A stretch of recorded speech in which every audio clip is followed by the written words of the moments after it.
Brought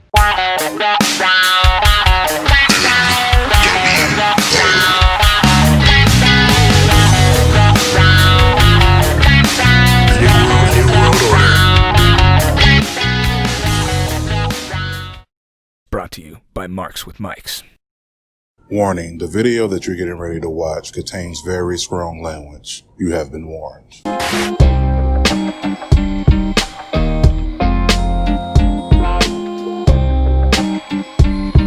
Yo, welcome back once again to another edition of Marks with Mikes. You already know what it is by the sound of my voice. It's your boy, Mr. 6'9", JT, back in this piece once again. And of course, I'm rolling with my co-host, EL Cheech. What's going on, homie?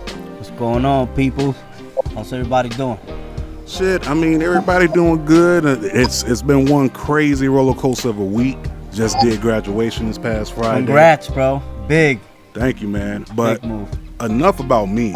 I had to apologize to the listeners because we could not release episode this Sunday. But I told you everything will be explained in 2 weeks.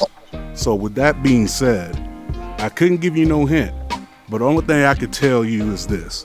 Our guest definitely, most definitely knows pimping ain't easy. Ladies and gentlemen, without any further ado, I give you no other than the Godfather, Charles Wright. What's going on?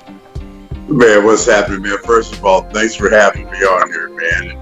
I can't wait to chop it up with you, too. No doubt. Thanks for taking some time, you know. It's just like you said, you just got off a plane, so that's big. We appreciate that, man. I look forward to it, man. I look forward to it. I've been prepared for it all day. Word. So how was New York? How was everything in New York? I was in Staten Island, which I don't know if you know the area, but it's like right on the border of Newark, New York. Yeah. Man, I've been there the last 2 weekends doing virtual appearances, kind of like this, but you interact with, instead of being there, up close and personal with people, now it's all virtual. So I've been doing signings out there, but man, they're cool with me, man. They keep me medicated. And they're right on time, man. New York's cool. New York, New Jersey, Newark, man, it's happening. They really take care of me out there.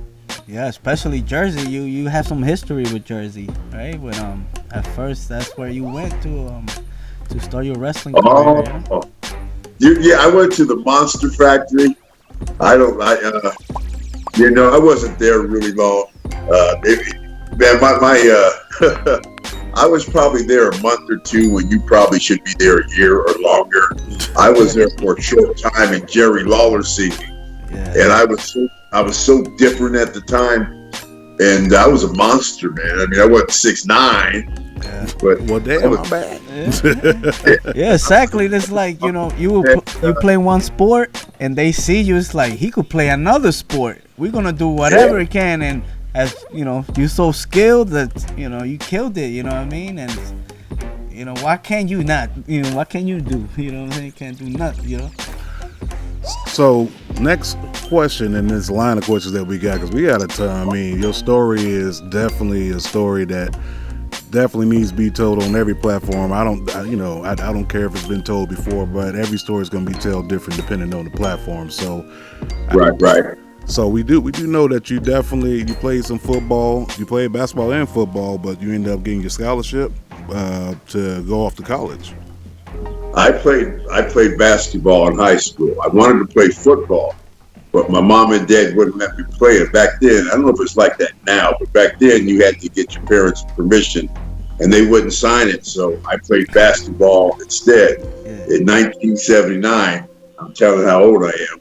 But that's my senior year in high school. I was Northern California Basketball Player of the Year. Okay. And, but I wanted to play football. So I went to college, and I just was hanging out with the football players. When I graduated high school, I'm like 180 pounds. Now it's a year later, and I'm 220, 230, and I'm on that iron, and I'm hanging out with football players.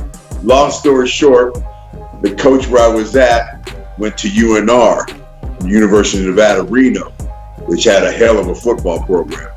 And he told the Coach Chris all about me, and they flew me out there and put a basketball in my hand. Now I'm 275, benching 350, 400 pounds. So I put a little iron up, and they put a basketball in my hand, and I'm dunking and doing stuff.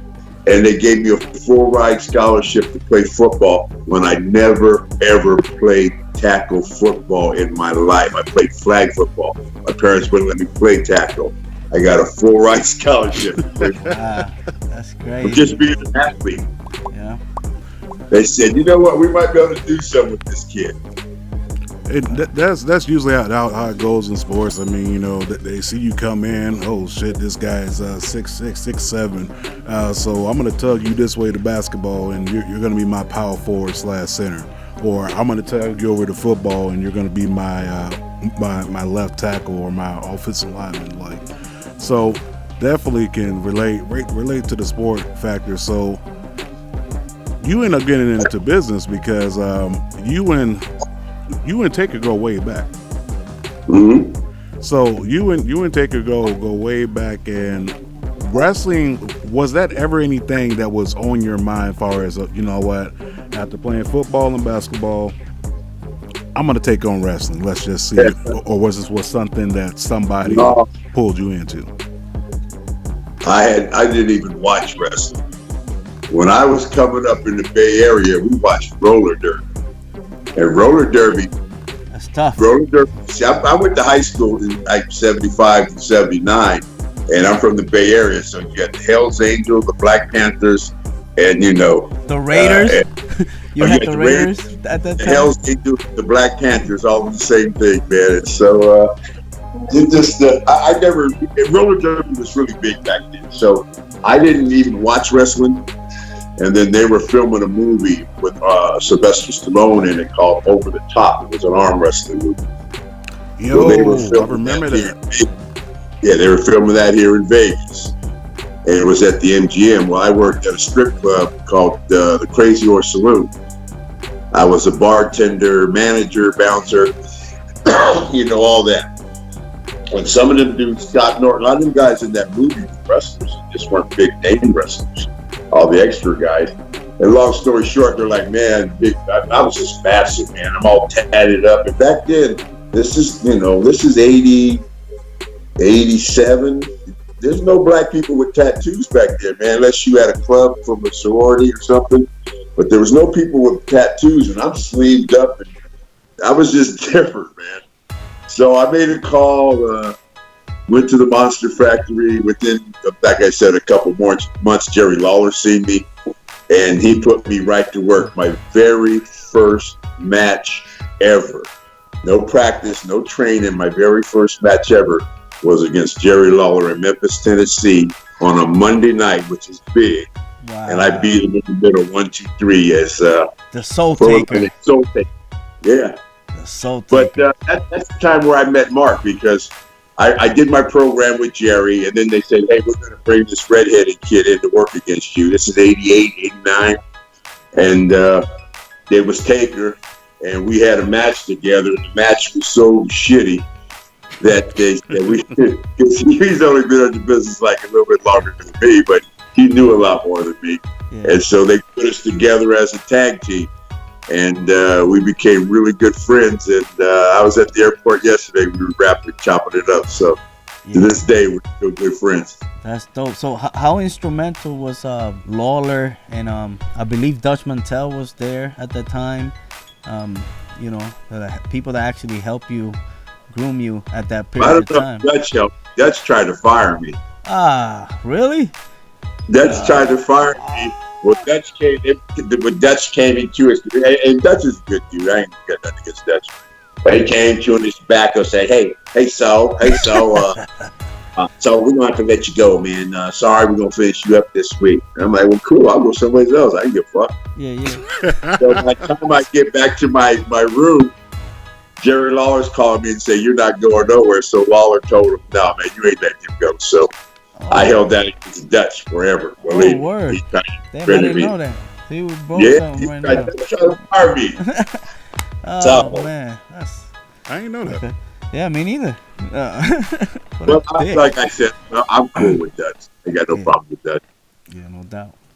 So, you know, you end up getting, of course, called up you're working some dark matches in WWF at the time. And you come in, and the first persona they give you at that time was Sir Charles. That was only one time. But in Arizona, where Barkley had just went to Phoenix. Oh, 94. I was getting my tryout, and they wanted me to put some heat on me. So whatever better way to call me Sir Charles, because he was over there. Oh. And so that's the only time they called me Sir Charles. And then I got my tryout, and then Vince called me to the office and said, we're going to hire you. We're going to do this. We're going to put you on payroll. And he said, I got to come up something to cover your face. He said, you got a body of a monster, but you got a baby face.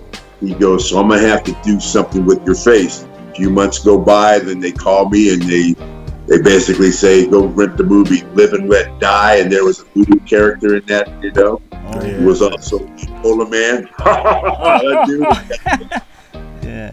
And we were off running, but that's why they painted my face up. And, you know, I'm 59 years old now. I mean, I don't look that good, but I'm sure looking a lot younger than 59. So Yeah.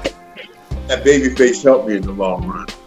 Yeah, that character, man, to this day, people talk about it. And to me, if right now, 2020, that character will be huge, you know, and because now you got the movie scene, so that you know, you could see all this thing that they could do with a character like the one you had. And the thing, no matter what they had you do, from making an urn into a chain to, you know what I mean, a fighter, anything character that you took over is like you did it justice, you know what I mean. And they couldn't deny you, and that was something like now as I, you know, as an old fuck that I am now, I could see that and I could admire it, and like yo, this dude, bro, like I just started thinking everybody that you face just by name, you know, throughout your career, like dude, like this guy fought people that, you know, they were big, from, you know, Warrior, Hogan, Hart, Bob Backlund, you know, Taz, you know what I mean, like There's very few that I haven't worked against. Yeah, I was gonna ask you, do you ever wrestle Ric Flair? No. See that I was looking like, damn man, I want to see, but yeah, I've never worked with Flair. But me and Flair are cool, but I just know I never worked with him. Wow, that's a few. I'm surprised. Even with Godfather, I'm surprised I did do something with him as Godfather. Yeah, that would have been huge, especially 2002 when you came back. He doesn't know, believe me. For sure. Yeah, that definitely have been something, man. Just imagine Nate out there, and you got the whole train going on, and you know you try to convince Nate to come. And what is it? A mountain? What did he call it? Yeah, he starts talking about Space Mountain. Space Mountain and and shit. Yeah. No, but so to go back over your career, so you had, you know, you came in, they booked you as Papa Shango, which, like Cheech said, I enjoyed it, and as a kid, you know, that shit looked real to me as a kid. I was like, oh shit, he got him throwing up. I was like, I ain't fucking with that, but I'm riding with him. Like that's not the person that I want to cross, but the character itself, yeah, I liked it. And you know, of course, I was reading online, and my sources are Google that shit to my fans out there who listen to the show. But they were talking about your debut. You were supposed to do the run-in inside the match between Sid and Hogan, and it didn't go well or something. Can you tell us about that situation? The long story short is I got the cue late, and they sent me late. By the time I got there, you know, he had to kick out of a finish, but none of that was my fault. Yeah. I actually never heard about it until years afterwards, and people would ask me about it. Then at that time, I knew what I had to do. I didn't know if who was pinning. All I knew is when they said go, I was going to run my ass to the ring and do what I had to do. That's all I know. Yeah. And so, you know, and that's what I did. So I never really heard about it. And then years and years go by, and they're asking me about it. What the fuck are you talking about? And the reason I never knew about it is because it wasn't my fault. It was whoever was at the gorilla station. And to be honest, I don't remember who was there. But whoever job Fuck it was, you, whoever was there. They forgot to give me the cue, and all of a sudden they went, "Oh shit, go, go, go, go, go, go." Wow. And I remember seeing you hesitating. You know what I mean? Because, like, you knew what the fuck you was doing, but the timing wasn't right, so you did the hesitate. Perhaps it's nowhere to be seen. They edit that shit out, but, you know what I mean? Like you said, it wasn't your fault. I'd have to see it. That's so long ago, I don't even remember. Yeah, man. I'd have to look at it. I like to, but like you said, if it's edited, I wouldn't be able to see it. Yeah. Speaking of editing, man, so I'm sitting in the house. It's me and my son. He's 2 months, and he's already a wrestling fan. Like, anytime I turn on wrestling, he turns his head. I don't care what type of position I have his body in. He turns his head and he's locked in. Like what was it? So, like, yesterday, I was watching the match with Faye Jackson on the WWE Network, and then today I'm watching WrestleMania 2000. And the only reason why I go back to WrestleMania 2000 because this is like one of my favorite entrances to the ring. All right, so I'm hoping to see this entrance because I haven't seen it in so long.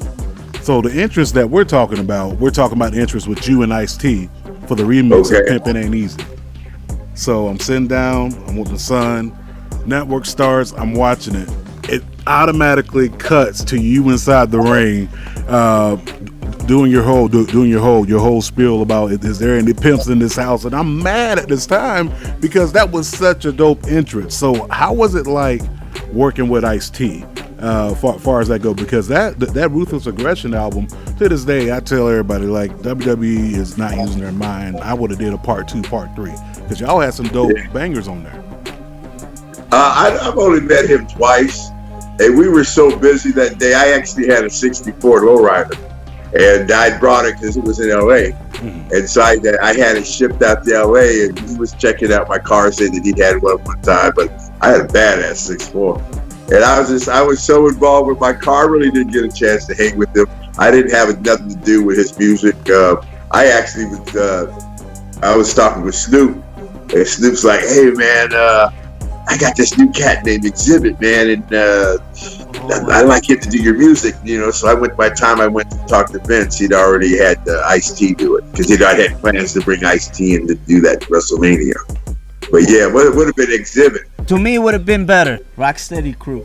Yo, like that moment, like, to me, and it's crazy because it's almost like WWE has erased it from everywhere. Because I even tried to YouTube that shit, couldn't find it. I was like, what's going on? Yeah. You know why? Why? I think the beginning of that song, it says, "Grab your bitches." Perhaps, yeah. Well, yeah, you're right. So they probably edited that part out. They probably edited that whole thing. Yeah, they edited out everything. The only thing I got right now is you in the ring. You is you and D-Lo, and you know you're talking to the crowd or whatever, and then Ice-T is getting ready to dip out underneath the rope. That's it. We don't see no performance, no nothing. That's because they cut out all that shit. I don't tell them what I said. Oh man. Oh man. So talk about. They edited because it was too much. Oh, right now, yeah. That's what I'm saying. Like now, man, you have the game on lock, you know what I mean? Just for the character. You're gonna have an OnlyFans, dude. You know what I mean? Dude, I wish Godfather had social media and Instagram and Facebook. I had 20 million motherfucking followers, man. God had them hoes on there every night. Bro, you would have had everything. The brand, condoms, boxers, weed. Oh man, you would be killing the game, B. All of it. Yeah. Yeah. When you hear the word Omaha, what does it come to mind? What does it come to mind when you hear Omaha? I think I said something about some Omaha hoes one time or something. And I think see, you can't forget, man, I did hundreds and hundreds and hundreds of shows. Right. And I did a lot of house shows where we really, I calmed the Godfather down on TV in the house shows. I would let it loose, man. Where it was at? Godfather in the house show was out there because I wasn't on TV. Yeah. And I would, you wouldn't believe it. Oh, man. Good old days.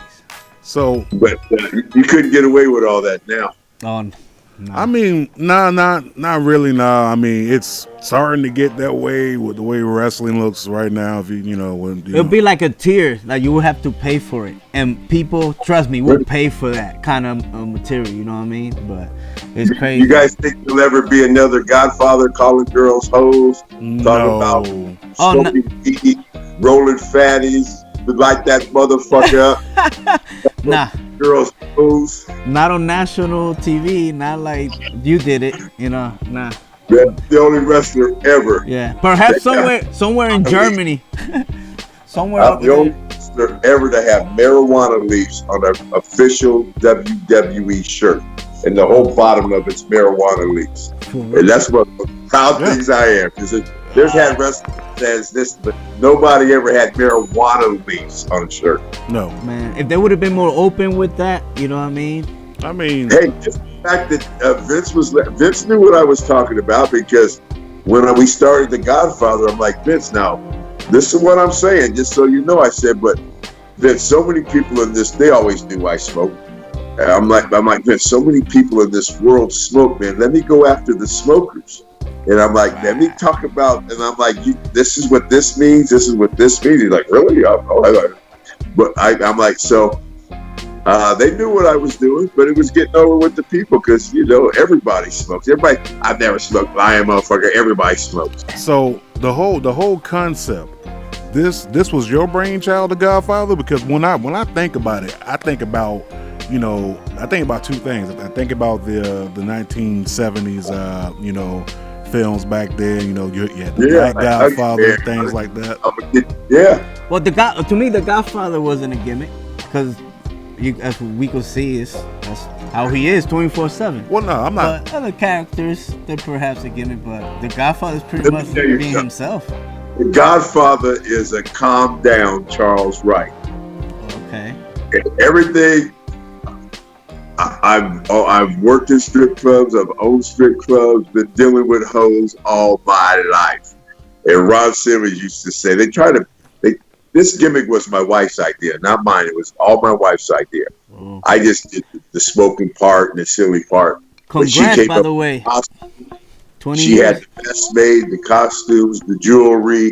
We had a full-time not a full-time, but we had a seamstress working for us, making coats. We had a jeweler making jewelry for me, and I just did the entertaining part. But all that was my wife's idea. I wanted to be a mean pimp, and then Vince is like, Charles, I can't have you on there calling like girls holes and smacking them around.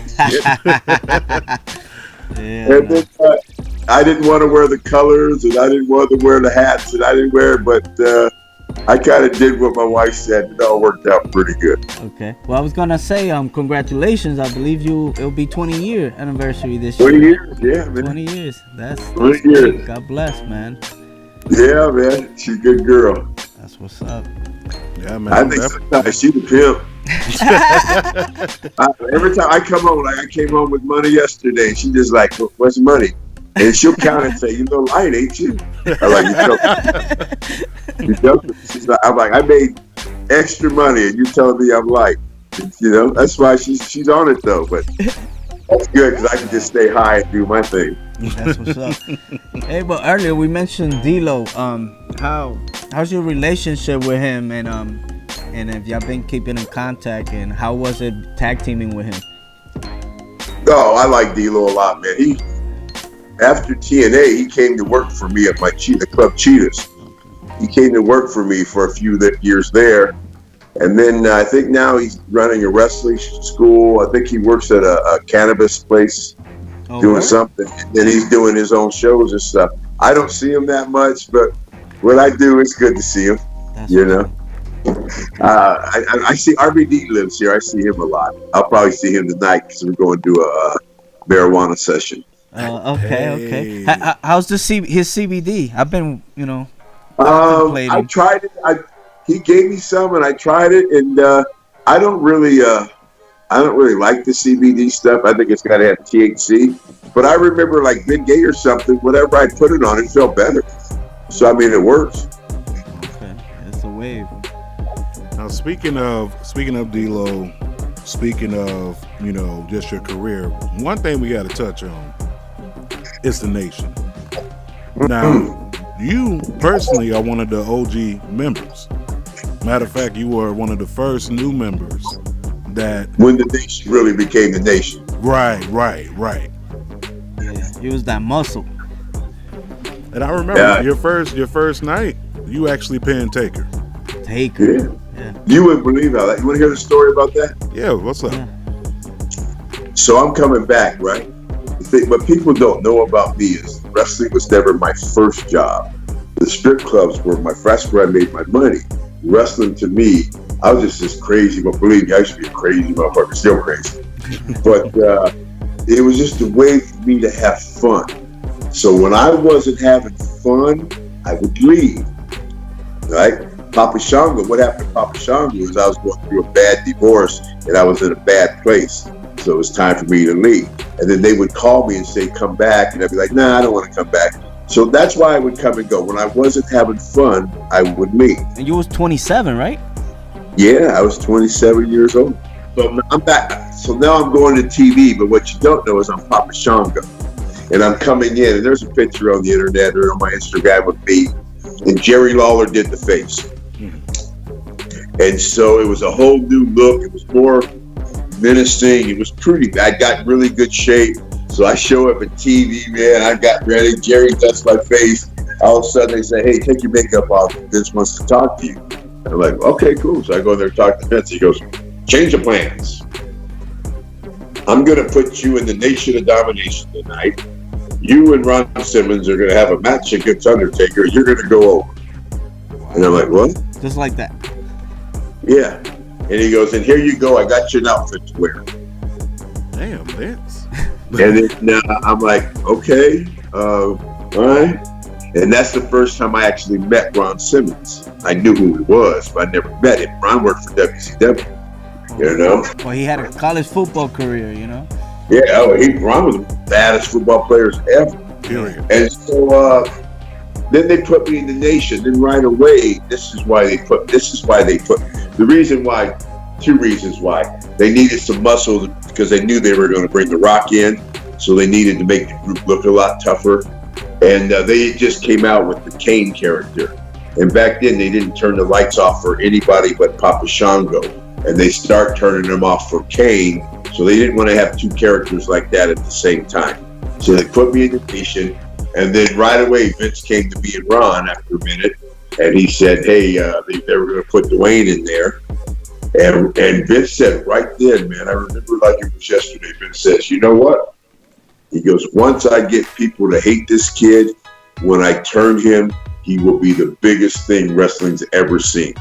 That's what he told me. And so then I'm like, yeah. So I'm like, well, they needed some muscle in the Nation. That's why they put me there. Good group, fun group. We didn't know at the time what we were doing because we just doing our jobs. We were all good friends. But in the state of day now, it was like y'all were faces. You know, the way, everything that's going on in 2020. Like, y'all were faces because y'all was spoken the truth. You know what I mean? That's just crazy. And Ron was so good at what he did, you know. Yeah. But, I don't know. I hear they might be doing a new Nation of some type pretty soon. The Hurt Business. Yeah. Yeah. I mean, that looks promising. I mean, to me, there's never going to be another Nation, period. I don't care how you dress it up, paint it. You know, that could be a variation, similarities, but I would never compare anything to the Nation because when you look at the Nation, just going off what Cheech was saying, the Nation not only spoke to, the minorities, but it also spoke to America, period, because it wasn't like, Farouk, Ron Simmons was lying, he was, to me, I don't even think those were written down promos. I mean, I honestly feel like that was right off the hip. Ron would shoot on you, man. He'd shoot. That man's so talented, it's not funny. He'd shoot on you. That's awesome, bro. It was great. I think one day the Nation will be put in the Hall of Fame. They need. I just don't know how they're going to handle the Rock situation, but then the Nation will be in there. I think they're going to do something with the Nation because at this WrestleMania they canceled a lot of stuff the Nation was doing. So usually when they do stuff like that, something's happening. Yeah. Yeah, talking about another faction, you know, like everybody else, you know, Puerto Rican, we like to play dominoes, you know. Some people call it bones, you know. Okay. Shout out to Savio, you know. But Savio, yeah. Savio knows how to count. Yeah. Yeah, good friend of the podcast. And the BSK, what was the origins of that? And you know, for those perhaps don't know about what it. people don't realize is they have this big feud between us and the clique, and it ain't nothing like that. First of all, BSK would go through the clique so quick it wouldn't be funny. So there was, I mean, in real life, I mean, let's just be honest. You know, we had guys that could really go. Yeah. And but we were friends, man. I was friends with those guys. BSK was guys that played dominoes during the day. And we'd be at TV, and you'd be at TV at 1 o'clock in the afternoon, maybe till 11 o'clock at night. So you have a lot of time on your hands. So we played dominoes. A lot of people think it was Undertaker's group. That was Yokozuna's group. And that was Savio, Yoko, Rikishi, the Godwins. And we were guys. The Godwins didn't really play dominoes. So everybody else did. And then we'd hang out some at night, but it was mostly like at nighttime it would be me, Undertaker, and Yoko, because we'd stay in strip clubs every night. And those other guys didn't hang in the strip clubs like we did. Man, imagine that there was social media when the BSK was Man. There was, bro, boy, imagine going live on a game. See how many people will tune in. Dude, man. I think Taker told a story one night about me and him getting in a fight over a hat. Yeah, man, I wanted to ask you about that, man. So how true is that story? Because it seems like it's legit, and I can picture the shit.